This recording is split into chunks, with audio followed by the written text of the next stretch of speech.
સૌથી પહેલાં તો આપના માધ્યમથી લોકોને ખાસ એ જણાવવા માગું છું કે 2 દિવસ પહેલાં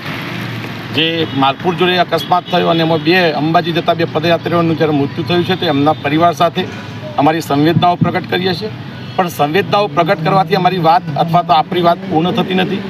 સરકાર મસ્ત મોટો ઉપાડે સંવેદનશીલતાની વાતો કરે છે, લોકો પ્રત્યેની અમારી ભાવનાઓની વાતો કરે છે, ત્યારે સરકારી અધિકારી પદાધિકારીઓને મારે ખાસ જણાવવું છે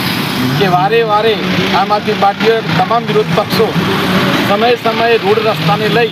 અને રજૂઆતો કરતા આવ્યા છે, પણ હદ ત્યાં સુધી થઈ ગઈ છે કે જ્યારે અત્યારે ભાદરવી પૂર્ણિમાનો મહામેળો યોજવાનો હોય અને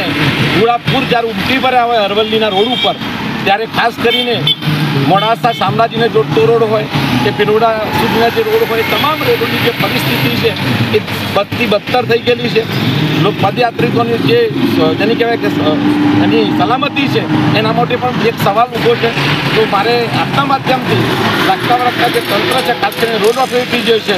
એને મારે ખાસ કહેવું છે કે આ રોડ ઉપર સલામતીના પગલાં ઉપરાંત જે ખાડા પડી ગયેલા છે ફૂટના, એની તાત્કાલિક ધોરણે એની સારી જેની કહેવાય કે મદદ કરવામાં આવે અને રોડને એ ચાલવા માટે યોગ્ય બનાવવા એવી ખાસ આમ આદમી પાર્ટી ઉપરાંત તમામ વિરોધ પક્ષો વતીથી અમારી સાથે રજૂઆત।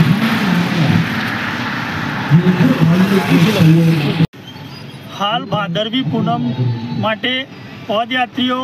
મોડાસાથી શામળાજી થઈ અને ભિલોડા રોડ ઉપર જતા હોય છે, પણ અગાઉના વર્ષોમાં આપણે જોયું હતું તો વાહન ચાલકો દ્વારા બેફામ રીતે વાહન ચલાવીને 7થી વધુ યાત્રીઓના મોતને ઘાટ ઉતાર્યા હતા। એટલા માટે અમારે પોલીસ વિભાગ હોય યા રોડ વિભાગ હોય યા લાગતા વળગતા વિભાગને અમારે એક એવી રજૂઆત કરવી છે કે આ પદયાત્રીઓની સલામતી માટે પોલીસ દ્વારા પેટ્રોલિંગ કરવામાં આવે। બીજું, આ જે રોડ ઉપર 1-1 ફૂટના ખાડા પડી ગયા છે, એ ખાડાઓ તાત્કાલિક ધોરણે રિપેર કરવામાં આવે, તો જેથી કરીને આવા જે મા અંબેના દર્શન કરવા માટે જતા પદયાત્રીઓ હોય એમનો જીવ ક્યાંક જોખમમાં મુકાતો હોય એવું દેખાઈ રહ્યું છે હાલની દ્રષ્ટિએ, તો એવા લોકોનો જીવ જોખમમાં મુકાશે નહીં। અને આ રોડ મોડાસાથી ટીમતોઈ શામળાજી ભિલોડા સુધીનો જે રોડ છે એ રોડનું